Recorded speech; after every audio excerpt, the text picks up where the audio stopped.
Здравствуйте, здравствуйте, друзья! Я Петр Цепанин, программа «Просто вкусно», канал Якутия-24. Мы находимся, как обычно, в ресторане «Мусхая» в гастростудии, но сегодня мы без Семена Тарбахова, но ничего страшного. И к нам сегодня пришел в гости Руслан Васильевич Васильев. Да, здравствуйте, спасибо, что вы согласились сразу. Я вам говорю, что принять участие в нашей передаче, да. Представляю Руслана Васильевича, чем только Руслан Васильевич не занимался, точно, но сейчас, да, он председатель Якутского республиканского отделения ВООПИК. ВООПИК, Всероссийского общества охраны памятников искусства и культуры. Истории и культуры. Все правильно же, да? Наконец-то я правильно сказал. Итак, так как у нас все-таки передача с уклоном немножко на кулинарную тему, с чем вы к нам пришли, тот традиционный вопрос, который я всегда задаю. Ну, то, что чем люди занимаются на природе, да? Потому что мы выезжаем на природу частенько.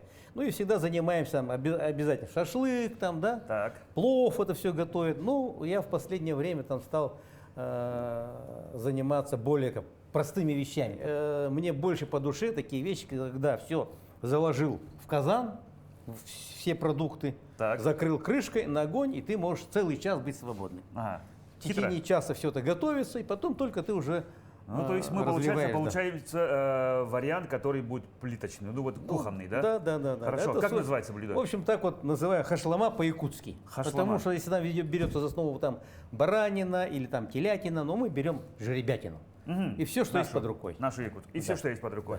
Ну что ж, я так думаю, что это какое-то время займет, и поэтому давайте начинать. Да. С чего начинаем? Мы начинаем с зелени. Зелени. И мы сделаем как бы в два яруса все наши ингредиенты должны в два яруса, два слоя. Поэтому сперва мы берем нашу зелень. Тут у нас петрушка, кинза, укроп. Короче, все это мы режем. Разделим на две порции. Первую порцию мы заправим сперва, вторую оставим на потом немножко.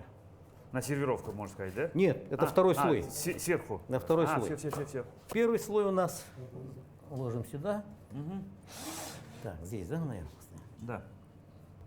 Далее возьмем перец. Перец. И помидоры. Перец, помидоры. Тоже, значит, тоже надо будет резать, да? резать, А давайте конечно. я за помидоры возьму. Что с ними надо сделать? Да. Ну, как бы у нас эфирное время у нас не резиновое. Полукольцами. То есть наполовину? Да. Наполовину, сердцевинку выбираем. И, Руслан Васильевич, традиционный второй вопрос, который я тоже задаю всегда. Расскажите, пожалуйста, о себе. Я, значит, родился в Мегино-Кангаласском улусе. Парень Мегино-Кангаласский, можно сказать. Да, и что интересно, у меня отец, он был художником, фотографом. И я с детства занимался всегда фотографией, начиная с первого класса, наверное. Сидел с ним ночами, и, значит, мы, в общем, печатали. Поэтому вот, даже когда я работал в геологии, я работал в Якутской геофизической комплексе экспедиции, которая занималась поисками нефти и газа. И тем не менее у меня всегда была фотолаборатория. Прямо там была фотолаборатория, я всегда фотографировал, а мы выезжали в командировки. Вот сегодня «Сила Сибири» и прочее, это вот как раз результат работ того периода. Ах ты, ну то есть искательная работа именно. Да, геология. ну в общем-то зарплата была хорошая, работал, но все равно чего-то, как говорится, не хватало. Еще? Да, Или... половину. А еще? Нет, половину ложим сюда, остальную мы... Я два помидора порезал. Два помидора, один оставляем, половинку, это все сюда. Хорошо. Сейчас второй перец. Второй перец. А этот надо резать? Это мы следующую. Все, На второй, я подготовлю. Да. Там я пробыл, лет 10, наверное. Все-таки потянуло дальше. И что хотел сказать, да, интересно, вот когда человек живет, работает, да, и вот один раз, а я был, когда есть зарплата, все, там, значит, я любил и повеселиться, да, не без этого. Так. И один раз приходит ко мне дядя, и моя бабушка жалуется, говорит, вот, мой внучок что-то не так себя ведет, там, да. Ну, он так посмотрел на меня, говорит, в принципе-то у него гены хорошие, значит, будет нормальным человеком. И я вот с тех пор задумался, а что такое-то гены? Там, кто такие там родственники, кто там у тебя род какой, да? И, между прочим, оказывается, когда начинаешь задумываться о своей родословной, да, начинает как бы жизнь по-другому меняться. А когда я стал это дело изучать, вот, да, допустим, вот в мае там до сих пор есть церковь, Васильевская церковь. Это вот наша родовая церковь, это вот наши предки строили церковь, колокол откуда привозили там с России, да, вот. Колокол сохранился до сегодняшнего дня, он есть. А это каких годов, если знаете, да? Это до революции. Церковь в Дореволюционная. мае была построена в 1912 году. Так. Да, вот. И, допустим, по маминой линии, там вообще там польская кровь, это были полицильные, там, да, полицильные. В роду у нас был Трощанский, вот там в Черкехе есть целый якутский балаган у него. Это был Трощанский, там политический сын тоже в роду. И даже, скажем, был такой прокурор областной, Меликов. И он оказался тоже нашим таким дальним родственником. Поэтому, когда начинаешь об этом задумываться, елки-палки, да, Да. ну, Да. позорить нельзя род. Ну. На это. А ты что сделал? Какая-то ответственность, да? Да, такая, возникает некая ответственность, наступает. именно, да, вот возникает какая-то ответственность. И начинаешь, елки, думать, а что я должен что-то принести на эту землю, не просто жить. И вот потом я пошел работать в горный институт, мы как раз занимались там глубоким бурением и создавали буровой инструмент, именно алмазный, из наших якутских алмазов для глубокого бурения, как раз на нефть и газ. Да. Когда только-только это все начиналось, Да, получается, вот на много заре, да? ездили мы там тоже. Так, сейчас мы так это положили. Так, Так. морковочку. Ага. Морковку Сколько нужно? с луком. С луком. Ну, лук, ну, как всегда, мне досталось лук, Да, ну ладно, ничего. да. Так, как его резать? Тоже? Тоже, да, полукольцами. Ну и вот я в горном институте проработал. И опять же у меня была фотолаборатория там, да? Там же, ага. Потому что Ну, все, разрушение... как бы это, пронесли через всю жизнь, получается. Да, это потому что увлечение. разрушение горных пород лаборатория была, где я работал, а это значит процессы, которые происходят с мерзлотой. Допустим, когда какой-то инструмент буровой в него входит, и как это реагирует, даже пуля вбивается в мерзлоту, реакции. Даже мы снимали там скоростную съемку делали, ну и прочее там, да, выезжал там в Красноярском крае, там на буровых работали, измеряли все это дело. Ну и бросив все, опять же, дошел уже до инженера, там писал уже научные труды, начал писать, и меня потянуло вот в искусство. Опять вот, видимо, стержень сидел и ушел на телевидение. Ушел на телевидение, начинал работу. Как-то все легко у вас получалось. Работа такая, а я подумал, я пошел, да, и в телевидение, да, прямо так. И начинал, кстати, на телевидении с самой низкой должности ассистент режиссера. Ну, надо же, да. Ну, Да. то есть, вроде как бы там уже совсем другой человек, в почете, хорошая зарплата, и тут ассистента.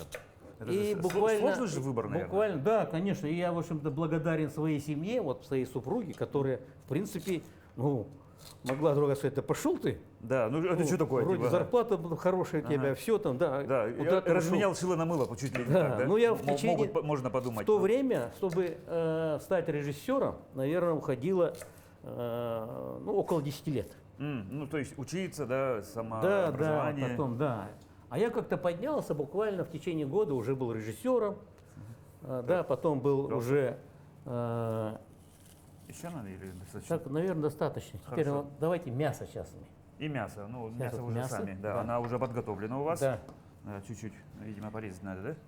И вот я, в общем-то, такие хороший момент был, когда работал я на телевидении, на якутском телевидении, был вот режиссером, редактором телевизионных передач. И что вот интересно, вот мы снимали первые, вот сегодня, говорят, бум якутского кино. Кстати, да? вот обязательный вопрос я подготавливал этот. Ага, так. А вот как раз начиналось это в то время. Это вот нас собралась такая группа, это Семен Ермолаев, Да. да, Семен Васильев, и был такой актер и режиссер театра, это Анатолий Васильев. Он снимался в фильмах, вот «Утро», «Золотой ручей» по рассказу Якутского, по-моему, фильм «Утро долгого дня». Да, вот он как бы снимался в фильме, уже как бы нес Ну, это уже такой, уже советский фильм. в советских фильмах, Ага. да, он снимался, поэтому и он всегда вот мечтал вот снять якутское кино. И он приходил к нам в редакцию, и вот об этом мы все разговаривали. В это время Семен учился уже на драматурга, писал первые свои там сценарии. И вот мы такая группа собралась, и мы вот стали, первый фильм мы сняли, вот такой вот он без, можно сказать, не мой фильм, это «Старая игрушка». Поехали в деревню, его родную, там все отсняли на моей машине. А я помню этот фильм. Следующий Да. фильм мы сняли Человек там «Охоном». приходит балаган, там лежит, Да, вот да, это, да, да, да, да. ходит, ищет Да, что-то. и он я начинает помню, вспоминать свою короткометражный, молодость. да, молодость вспоминает. Да, я да, помню, да, я да. помню. Ну, это же интересно, надо же. Ну. Кого спрашиваю, мало кто По помнит. НВК показывали же. Да, да, да. я А второй видел. фильм мы сняли «Охонон» называл. Это вот в зимнее время выехали тоже в Солу, на родину Семена Ермолаева, и там снимали ну, где-то минус 52-53 градуса. Еще и на пленку. Самое страшное, что мы снимали на пленку, а синхрон снимали. Это синхрон, это сейчас все вместе. А тогда же был синхрон, это значит на отдельный на магнитофон снимали звук. Да. И Обязательно. мы это снимали без всякой озвучки, именно вживую, да, вот какой-то, Лайф, да, как сейчас говорят. Ну, да, да, да, да. Поэтому было сложно. Так, второй слой. Второй слой. Начинаем Ну, второй пожалуйста. слой. Очень внимательно. Немножко кориандра добавим. Так. Ой, Ну, это- перец красный, перец черный. А, перец уже есть? А, красного нету. Ну, Да, там, вот. там черный. Так, это у нас вот перец, да? Это нет, Это соль. Это соль. Вот он перец, это вот черный перец. Да, это душистый пошел. И когда снимали, а в то время были лимиты, скажем, на всю редакцию, на месяц, скажем, давалось сколько-то минут кино, столько-то минут синхрона, и все, значит, да? А, в смысле, На всю редакцию. На фронт работы, Да, да? да, да, да. Это сейчас видеокамера пошел, снимаешь, ты можешь Да. сутками Пока снимать. пленка не кончится, пока, да, да. А у вас как бы определенное Да, количество пленки. определенная, да. И поэтому здесь была проблема такая. Вся редакция отдавала весь свой лимит, допустим, нашей команде, мы выехали на съемки. И они выходили в эфир в прямой, в студии сидели и без кино, без ничего там выходили в эфир.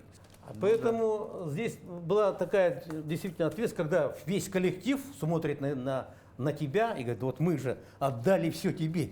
Ага. Знаешь, Ну-ка, и как ну-ка, ты, что ты, да, как ты и как сдюжил, ты да? можешь плохо работать, да?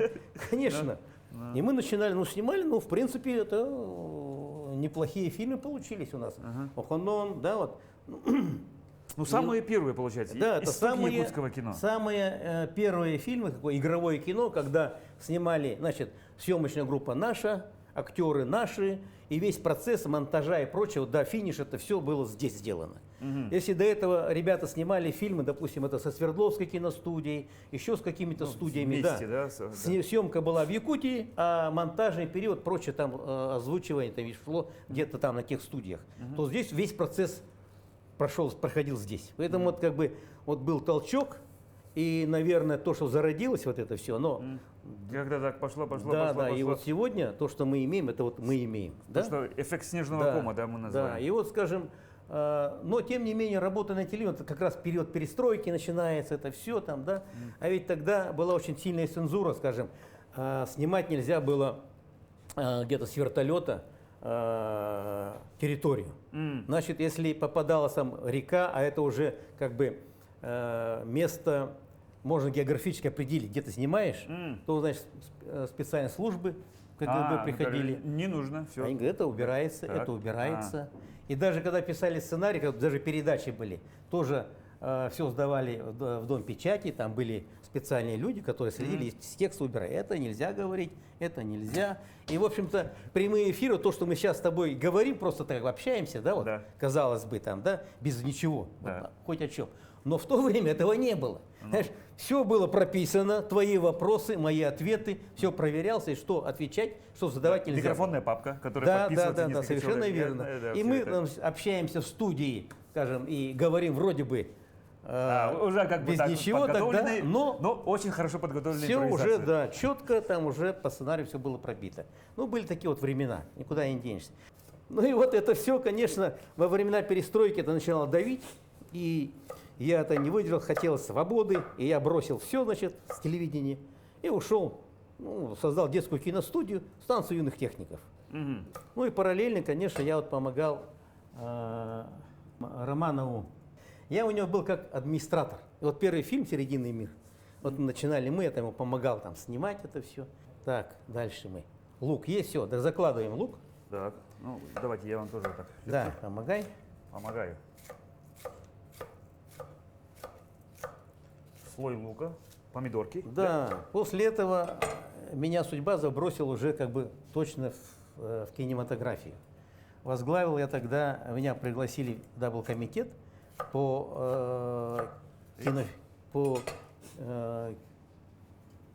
комитет по кинематографу и кинообслуживания. Мгм. Я был тогда там зампредседателя. И вот самый трудный период, конечно, был вот тогда, именно началось время ГКЧП и прочее. 91 год. Да, и когда вот 91-й, 92-й года, последствия вот этого всего, Да, такие изменения необратимые начали да, происходить. Да? и тогда вот в этот период как Время раз, перемен, да?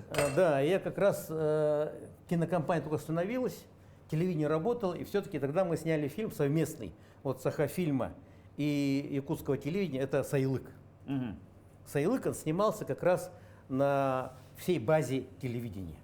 Да, вот тогда мы сняли этот фильм, он довольно сейчас смотрит, дети мои смотрят с удовольствием, да, говорит, даже это. Так, вроде все мы Так, положили. да, да? по-моему, еще посолить. Кстати, Поперчить. картошки надо, картошки. Картошка, Сейчас сверху картошка вот, пожалуйста. Ну, Семен 3, нам наверное, уже хватит. подготовил. Да, Давай ну, поделимся. по-братски. Тебе 2. А, ну, Ну, я же буду говорить, поэтому чтобы...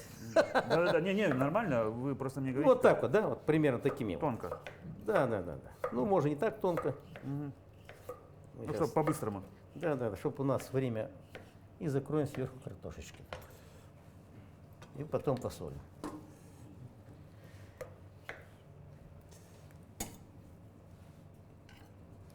Так, Так, сейчас соли. посолить. Ну и потом киноотрасль передали Министерству культуры. То есть нашелся хозяин. Да, и, соответственно, я перешел работать в Министерство культуры. Значит, там уже работал с Андреем Савичем. Мы с Андреем Савичем работали до 2000 года. Да, вот.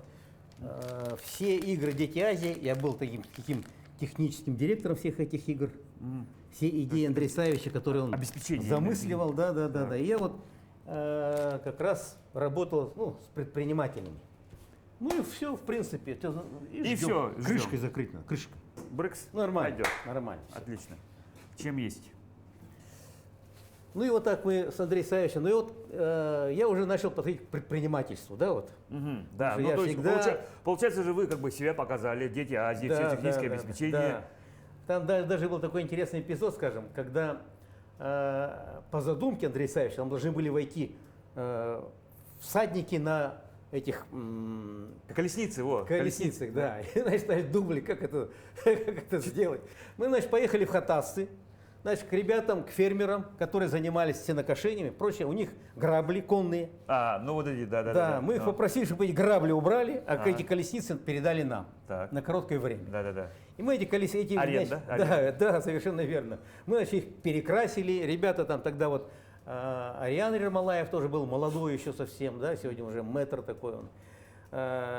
Они задумали, сделали эскизы, по ним из картона все вырезали, получились замечательные колесницы вообще, которые, в общем-то... Штукенции, да? Да, и вот мы сварганили все это дело. И Андрей Савич говорит, когда он проводил мастер-классы, и он всегда говорил и рассказывал про эти колесницы. Как пример. Да. Мысли. Когда можно мысли и из воплощение, ничего, да. Ну. из ничего вдруг родить такую идею такую воплотить. Поэтому вот такие вещи все делали. И, соответственно, конечно же, путь один был мой в предпринимательство. Мгм. То есть пришли туда. Да, я То есть- там был уже первый заместитель министра по делам предпринимательства. И потом такой момент, повороты мы сделали. Без малого предпринимательства, без должного внимания к нему, да, Без поддержки, да, без самое поддержки главное, государства да. это будет сложно идти. Ну. Оно будет опять не так развиваться. Поэтому здесь вот был уклон, да, правильно абсолютно была политика правительства нашего. Да, и тогда вот был министром Скрыбыкин Анатолий Николаевич. Мгм. И он меня как-то сидим, он говорит, вот знаешь, вот меня вызывает президент Михаил Ефимович Николаев. Все-таки мы должны какую-то идею дать, такую мощную, чтобы это не просто там дать то, просить что-то, а вот такое что-то, которое было переломным Такой каким-то. бух, да, толчок И такой. я говорю, а что там думать-то, говорю, есть же, вот, а в то время туризмом занималось Министерство физической культуры, спорта и туризма. У них была Да, приставка. все вместе. И в основном это туризм был такой спортивный, чисто. Да, это кеты, рюкзачок, сплавы такие вот, спортивное все это было. И я говорю, да вот, туризмом занимаются предприниматели же. Внешний туризм развивать, получается. Да, Да. в основном был у нас выездной, а вот надо въездной туризм, Въездной, внутренний да. развивать. Да. Ага. Поэтому давай вот предложение президенту, вот, что туризм должен перейти в Министерство предпринимательства. Мгм. Сделаем это, вот, это же все наши люди, предприниматели же. Да. Мгм. И он пошел с этим предложением. Очень понравилось президенту. На следующий день уже вышел указ, и нам передали направление туризма. Так, да. Ага. Отчекрыжили это. И я как раз, ну, коли моя идея была, меня и поставили, чтобы я развивал туризм. Это. курировал. Да, Ага, да, да, так. да. Тогда же даже вот в каждом улусе была программа, ну и сейчас есть программа социально-экономического развития. Да. Там о предпринимательстве вообще ничего не говорят, о туризме тем более. Вот стали появляться уже целые разделы. Вот оказывается, все там говорят, без поддержки, там, без развития предпринимательства это сложно. Потом появился раздел развития туризма, оказывается, без туризма тоже невозможно. Ну да. Это как бы стало входить в нормальную жизнь. Да? Вот мы стали проводить, как бы системно проводить вот фестиваль «Полюс холода». Мгм. А, Вот даже- тогда появилось, да, именно это? ну, оно до нас было. Тут, Ага. да, это и Министерство спорта тоже занималось, но они как бы не системно. А тут мы стали системно, ежегодно проводить Ну, фестиваль. то есть утвердили план мероприятий, Да, которые да, да, да, да. обязательно. И, скажем, чтобы это получило как бы раскрутку не только на уровне республики, но и стало каким-то брендом, мы стали проводить с приглашением, скажем, Санта-Клауса. Мы с Финляндии приглашали Санта-Клауса. Мгм. Да, и он прилетал к нам в Якутск, потом с белорусский Дед Мороз, российский Дед Мороз, да, и они стали прилетать именно в Аймикон. Сюстюга, да. Ну. Прилетали к нам, и вот, Ну, потому что у нас зима начинается с Якутии. да, да, Правильно да, же? да, да, и вот как раз бренд тогда и родился. Ага. И, ну, по нашей идее, конечно, было, чтобы вот именно тогда возникла идея Чисхана. Кстати, вот насчет этого вопрос, да. Эгедил, Чисхан, там тоже какие-то есть Вот. спорные моменты. Это что? И тогда были очень сильные спорные моменты, да, Ну. и кое-как это все распределили, потому что Эгедил может быть, ну, в каждом селе, в каждом может быть Дед Мороз такой, да. Так, Эгедил это Дед Мороз, так? Да, Хорошо. а Чисхан это хранитель холода, он один в А, мире. Хорошо. Это Но- то же самое, как, скажем, в религиозной среде, там, да, вот все едут, ну, в Мекку, там, где, да, в Иерусалим, Мгм. там, да, вот, едут туда. Если ты не Ну, побывал ну, в Иерусалим, ты не настоящий верующий. Ну, да, ну, допустим. Ага, Паломничество совершает. Ну, да, И, в да. принципе, здесь то же самое. На самом деле, по нашей идее, это все Деды Мороза мира должны приехать обязательно на поклон к нашему Чисхану, чтобы получить из его рук индульгенцию, что он настоящий Дед Мороз. Да. Свидетельство такое, да? Да. Посещение такое. Да, и мы Святой. даже построили тогда первую резиденцию Санта-Клауса, и по нашей идее должны были вот именно в Тамторе, там, где живет Чисхан, должна была быть резиденция всех Дедов Морозов мира. Так. Знаешь, ну такая, Такая мощная идея. Такая идея такая. Да, да, да. да. Жесть. Ага. Ну, к сожалению, вот потом мы ушли с Министерства предпринимательства, Скорбыкин ушел, меня на телевидение направили, и как бы вот последующие руководители, они как-то вот забыли это направление, уже как бы как фестиваль, но уже вот того нету. А вот как родилась эта фишка, этот бренд, да, зима начинается с Якутии. Ну. Вот когда мы с делегацией ездили в Великий Устюг, с Дедом Морозом, там, с делегацией, с нашим Чисханом, и когда в резиденции сидели, ну и на эту тему стали беседовать, да, и, скажем, в то время Так, уже зима начинается у них в России, да, она начиналась с Тольятти. странно. Там Так. начинался конкурс как бы на лучшую Снегурочку. Ага. Ну и сидим, конечно, стол накрытый, там были, значит, и горячительные напитки, тогда, значит, фантазия начинает работать хорошо. Я им предлагаю, ну вот почему вы начинаете именно с Тольятти? Так они говорят, ну там у нас, значит, фестиваль на Снегурочке, вот как раз Дед Мороз приезжает, оттуда начинает по России Колесить как бы. колесить, да. Ну, и действительно непонятно. Я говорю, ну К чему это привязка?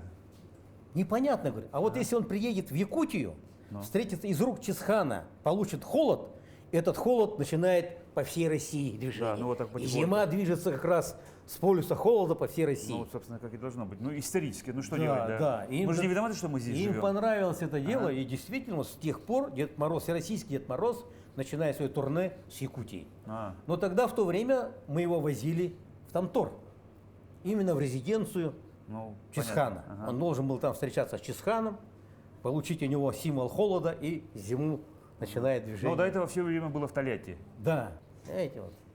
Это вот такое дело. Ну да, действительно. Так, как там у нас? У нас уже блюдо Ну, я предлагаю немножко посмотреть, да, что у нас там происходит. Ну да, Всё. в принципе готово, да. В принципе, уже почти готово. Так, и Еще немножечко, и всё, еще да. немножко потомим, и все. Да, продолжай ваш рассказ.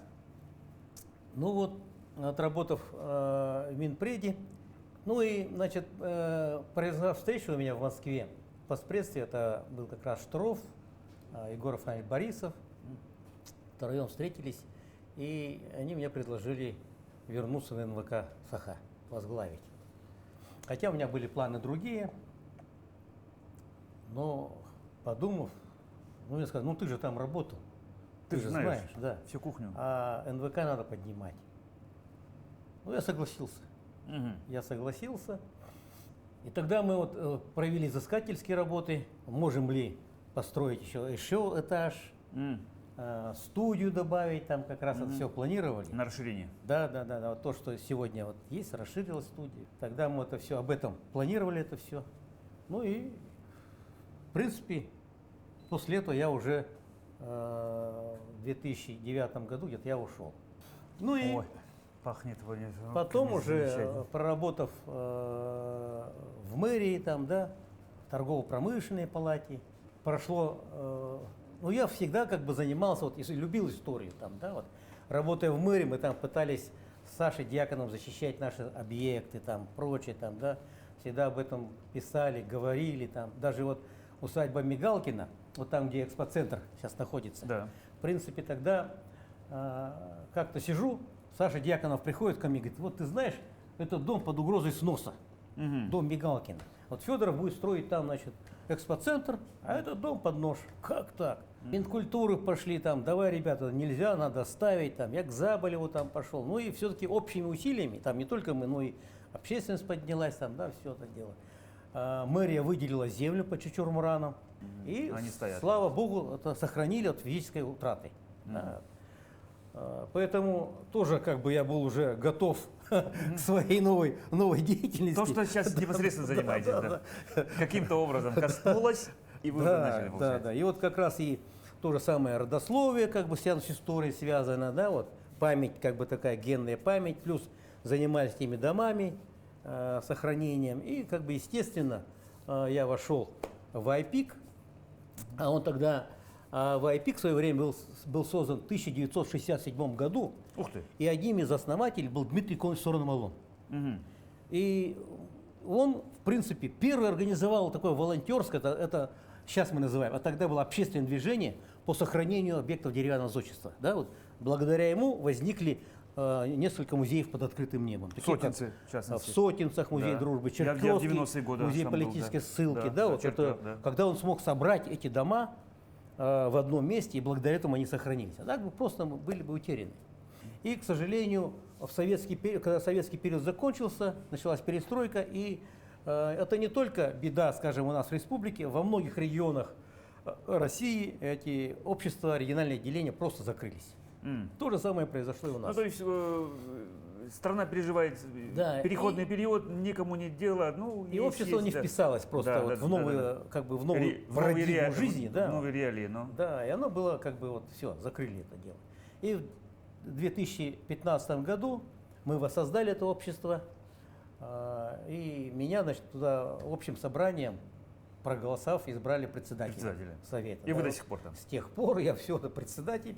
И, конечно же, вот первым делом вот мы движение, свое общественное движение называли Сорон-Малон Фест. Да, вот когда собираем волонтеров и восстанавливаем эти дома именно вот в знак уважения, величайшего уважения к нашему Дмитрию Иконовичу, наше движение называется Сорон-Малон Фест. Это вот мы сразу же в Черкесском музее восстановили юрту Трощанского, да, вот, с которым меня связывают такие узы, родственные узы. Я отдал как бы, дань своим там, тем поколениям. Мы восстановили. В прошлом году мы памятник гражданской войны восстанавливали. А в этом году вот уже провели телемарафон и собрали средства вот на именно восстановление дома, где проживал в свое время Дмитрий Иконович Сорон-Малон. Да? Это дом Харитонова, он старый дом, но в 50-х годах жил Дмитрий Иконович там. Да, поэтому. А второй объект, это в Уселданском районе, там дом головы Байгантайского улуса. В общем, на 2 объекта собирали средства, собрали, где-то больше 2 миллионов собрали, поэтому там и туда средства пошли, и сюда. Ну, сбор еще как бы не закончился, только дали старт, так что некоторые предприятия и сейчас обращаются о перечислении этих средств, поэтому мы вот весной начнем восстанавливать этот дом. Ну и вообще вот у нас же вот, скажем, есть старый город, да, вот. Ну, Мы сейчас исторический занимаемся залогом, старый да, город, да, да, да, да, да. да. И вот здесь, конечно, у нас разные подходы. Если, скажем, вот старый город, все мы знаем там, да, и все туристы туда бывают, это как бы визитная карточка города Якутска. уже стало. Да. Но тем не менее там один минус, а там стоят все новоделы. Там только 2 объекта, такие вот объекты культурного наследия, аутентичные такие объекты, именно те старые дома, все остальное новодел. И понимая это, мы вот как раз занимаемся залогом, это Якутск деревянный залог, проект называется. И там вот как раз максимально сохранятся деревянные дома. Которые уже давным-давно и много, Да, по много они лет, там, которые, да, дома, допустим, это конца 19-го, начала 20 века. В принципе, остались только такие дома. И мы сохраним эти старые объекты, старые дома. Это тогда, когда новые поколения могут приобщиться вот именно к истории, прикоснуться. А это важно не только, скажем, туристам, да, а это, скажем, те же художники, архитекторы, да, когда они изучают архитектуру, они могут посмотреть, как же строили. Как же было и как Да, же так. да, да, в те времена строили. Да. И художник, если он напишет эту картину, скажем, вот этого дома, это действительно старый дом, исторический дом, это же здорово. И потом, опять же, это кинематографическая площадка. Выполняет, скажем, Примеры применения много. уйма. Да, да, совершенно верно. И, скажем, задача, вот на сегодняшний день наш город Якутск, он такой, в смысле туризм, транзитный город. Да? Да, факт. Все маршруты начинаются с города Якутска и заканчиваются в городе Якутск. Да. И затем люди улетают. И вот, к сожалению, в городе Якутске как бы вроде бы и не на что посмотреть. Ну, Потому что вот мы на сегодняшний день эксплуатируем наши физико-географические и климатические особенности. Да, это значит, сплавы по рекам, Да. значит, круиз по реке У кого-то Лена, охота, рыбалка, да, там, да, Аймекон, Ленский полюс собор, да, холода, да, полюс ну, холода. в общем-то, вот это все. А, скажем, в этом плане Якутску-то вроде бы показать нечего. ну, Но если, действительно, да, сокровищница, если, да, да, сокровищница, царство вечной мерзлоты. и все, да. Ну Поэтому и- турист ну и задерживается как бы всё. буквально перед маршрутом, да, у него получается, может быть, 1,5 день в городе Якутске побыть, и на обратном пути, пока он ждет самолет, скажем, в Москву, вот у него получается, может быть, день, ночь, и утром он улетает. Да, вот. Пойти в кружало купить Да, в бриллиант, Якутске условно. они не останавливаются. И вот задача такая, чтобы турист останавливался в городе Якутске. А что для этого надо? Мы, в общем-то, с Андреем Савичем Борисом тоже на эту тему очень так вот беседовали много, пришли к тому, что надо развивать понятие такой геокультурный туризм. Геокультурный – это когда, значит, вот на этой территории жили люди и что-то оставляли о себе, там, скажем, да, вот их, или это были, скажем, вот для какие-то места священные места, скажем, да, или они что-то строили, что-то делали. В общем, след людей, начиная с археологии, скажем. Вот, к сожалению, у нас вот в долине Туймада у нас почти 200 археологических памятников. Но об Есть. этом никто не знает, да, Ну, почти 200. Я там раз, два, Древний, три. да, это древний, знаю. там еще до периода Ляя, там еще там, да, много тысяч лет назад люди жили. А ведь тоже, это же тоже как бы момент История. истории и туризма, да, вот. Или, скажем, век Ляя, да, вот, во времена Ляя у нас, мы уже тогда знаем, что у нас есть священный Этых-Хайлар, Да. понятие, да, это вот Табагинский мыс, Кангаласский мыс, Чучур-Муран, Чучур-Муран, да, да. вот, они как бы в стороне, это ведь тоже моменты туризма, есть легенды об этом, да. Или, скажем, наши Тыккёллер, да, это вот в центре города, это озеро Сайсары. Да. Это же, мы говорим, это священное озеро наше. И вот надо теперь сделать так, чтобы оно было привлекательным для туристов, это, да, вот, это место, это священное место. Или, скажем, вот Кулаты. Да, вот у нас же всегда туристы ходят у выходного дня, да, они Пешие маршруты. там пешие висят, маршруты, Кулаты, они да. приезжают на Кулаты, на Да. автобусах почти там до речки, по-моему, Через мостик. через мостик и, идут наверх. пешком до Старой Табаги. Да, вот, хороший маршрут, но тем не менее, вот местность Кулаты это священное место для нашего народа. Да? Там жил Мунян Дархан. Да, камень это этот лежит, да. отец Тыгын Тыгына, Дархана. да. Да? Там, значит, есть археологический памятник. Плюс это особо охраняемая природная территория, понимаешь, столько. А когда потоки людей и транспорта идут, просто они ломают культурный слой. Мгм. И мы очень долго спорили, как так сделать, чтобы и туризм был как бы сохранен, и территория тоже оберегалась. Как-то вот, чтобы Да, это, да? и, в общем-то, общими усилиями сделали проект. В этом подтянулся очень здорово главный архитектор нашей республики Ирина Дмитриевна Мгм. Алексеева. Там загородили, И мы я там, видел. да, мы делали субботники, сделали ограждения, там, значит, навигаторы там различные, информационные там, да, знаки. И сейчас уже эта территория, вот только мы ее закрыли, и, значит, уже стоянка отдельно для машин, Да. ну, и тогда человек идет по священной земле, вот да, по этой вот сакральной земле, он идет ногами, И информатику получает еще, получает да. информацию, и самое главное, получает всю эту информацию, он даже вот чувствует энергетику этой земли, да, он уже по-другому относится к земле. Конечно. Знаешь, Да. А не и так, самое- чтобы прошел, ну, не и знаю, самое не знаешь, главное, если- даже природа стала оживать, да, вот колея, вот буквально я осенью приехал, колея уже зарастает, уже стала зарастать колея. Ну да, никто уже там уже не ездит. пыли нету, эти камни, камень такой, да, с руническими надписями, он же чистый, да, вот, а был там слой пыли. Знаете, вот когда можно эту территорию как-то окультурить, это все сделать, да, вот. Или, скажем, вот у нас Старая Табага, это же Ямщицкая станция, она в летописях известна уже с 1642 года. Знаешь, это уже как станция она функционировала. А в России станций-то не осталось, почтовых станций-то. М. Нету их. Ямщицких, да. Ямщицких станций. А у нас в Якутии есть. Они почти до границы стоят, эти старые станции. Вот в Тюхтюр следующий станция, там еще дома станционные имеются. И так по всему Иркутско-Якутскому тракту имеются эти объекты. Понимаете? А это в перспективе целый тур маршрут. Да? Да. Это же маршрут. Это может и конный, и сплав по реке, но именно по этому маршруту пройти. Это Я же знаю, эти интересно. ямщицкие прям до Ахаты доходят, но... Да, поэтому вот, это очень здорово. Или, скажем, вот у нас Тулагино-Кельдянский наслед. Там, скажем, с Эляем связана территория, там почти 16 достопримечательных мест. Об этом никто не знает. Мы знаем только Исхатын, Ну, где проводим эсэх. да. Да, вот.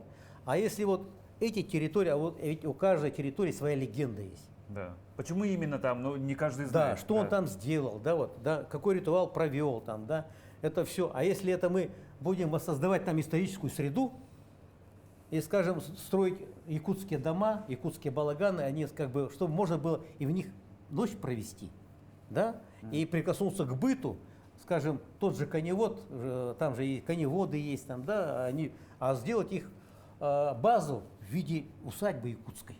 Ну, И да. тогда для туристов будет погружение в ту эпоху. Вот сейчас Да, самое и место главное. отдыха, и как бы, Да. да, И самое историческое главное знание. для туриста вот именно вот сейчас, когда он получает эмоции, погружаясь вот в те времена, скажем. Вот этому яркий пример, скажем, вот ну, у нас праздник эсэх, да? Мгм. Когда люди приезжают со всей России, Видят, да, у них и вообще, они да. начинают погружаться вот в это действие, да, они там участвуют во всех мероприятиях, агохой там слушают аллахасутов наших, да, и они Соревнования, да, действительно скачки. всё видел это. много людей, которые вдруг у них со здоровьем даже улучшалось здоровье. Потому что, когда круговой танец идет, там энергетика людей начинает выравниваться, да, вот. Если у тебя слабая, вот, когда ты болеешь, у тебя аура ослабевает, знаешь, энергетика твоя падает, и когда он в общем хороводе идет со всеми, то у всех начинает эта энергетика, начинает работать, когда они танцуют в одном ритме, знаешь, вот в одном ритме идут, все, и у них выравнивает энергетика, и люди начинают себя лучше чувствовать даже, понимаете, вот подпитываются этим делом. Поэтому вот очень много таких моментов, и вот задача все наши объекты культурного наследия в сферу туризма втянуть. Скажем, вот Аймекон, да, полюс холода, вот приезжают туристы, да, вот они у Стеллы сфотографировались. Да. Ну, в Койдусуне сейчас плавают там, да, Да. окунуться в речке Койдусун, минус 50, что-то да. еще там. А ведь там же еще недалеко от Аймекона стоит дом Кривошапкина. Да, Вот купца. это купец, который меценат, он пятую я- школу здесь построил, содержал там, Я знаю церкви об этом. строил и прочее там, да, вот. А его усадьба стоит, к сожалению, она такая заброшенная, такая, да, вот уже начинает рушиться все. Вот, а если это воссоздать, так, Чуть-чуть восстановить и показывать. да, тоже, это ну. для туристов уже, где можно подвести к этому дому, показать быт, как жили вот наши купцы, скажем, да, и рассказать о купечестве республики. Это же целое направление, где можно уже обогатиться. А между Аймиконом и Тамтором, там есть место, связанное с Кулаковским. Да, Алексеем он, Алексеевичем, да. да, он поставил там 3 Сергея и провел первый осохой для бедноты. Понимаешь, и там и стоят эти Сергеи. Ну, правда, одной уже нет, но 2 Сергея стоят. А это тоже маршрут, где мы можем рассказать нашим туристам о наших просветителях. Понимаете? И тогда, побывав в Аймиконе, он сразу обогащается. Понимаешь, вот там. Я уж не говорю там, про тему Алсиба, ГУЛАГа, там это как бы все рассказывается, да, вот им. И тогда он, об этом крае получает совсем другое впечатление. И он начинает рассказывать уже другим, там, да, и люди начинают предать. Как говорят, заиграть новыми красками. Конечно, конечно. И очень важно, чтобы каждый маршрут постоянно обогащался дополнительными такими вот моментами. Это важно. Так, вы так интересно рассказываете, но я вот смотрю на еду. Видимо, да. Видимо, время обеда Видимо, все-таки да. Давайте наступает. попробуем. Ну, в принципе, все готово. У нас... Так, сейчас перемешаем. Так. Ой, запах вообще. Это кинза, это петрушка, все так. Так, ну вот. В общем, блюдо это как бы для ленивых. Для Раз ленивых. заложил, Заложил, да. и час Не сильный свободен. огонь. Вот.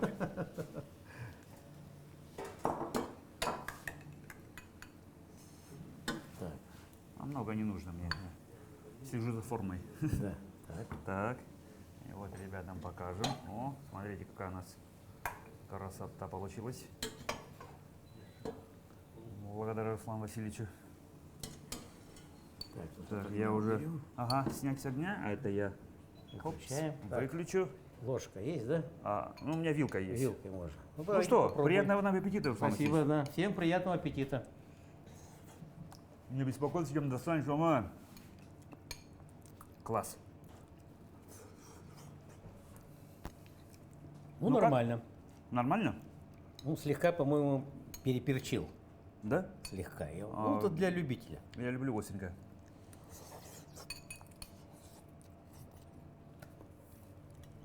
Руслан Васильевич, еще раз спасибо вам большое еще раз за то, что вы любезно пришли так интересную беседу, такой разговор, да, и так все классно вообще из-за блюда. Ну и традиционное. Традиции нельзя нарушать. Приветственное слово нашим телезрителям, пожалуйста. Ну, сегодня мы провели такой неплохой разговор. Я вспомнил свою жизнь. Это бывает редко, очень, да, редко. И вот за хорошим столом, за хорошей беседой, ну вот, что-то вспомнилось, Используй. поностальгировали маленько. Ну, я хотел бы пожелать всем в эти ясные дни, чтобы было у всех хорошее настроение, всего самого хорошего. Ну и самое главное, надо верить в будущее, верить в себя и двигаться вперед. Ну что ж, друзья, мы на этом потихоньку заканчиваем. Петр Цепангин, программа «Просто вкусно». Всего доброго, мирного неба над головой. Ну а что мы? Мы продолжаем кушать. Да. Да. Отлично.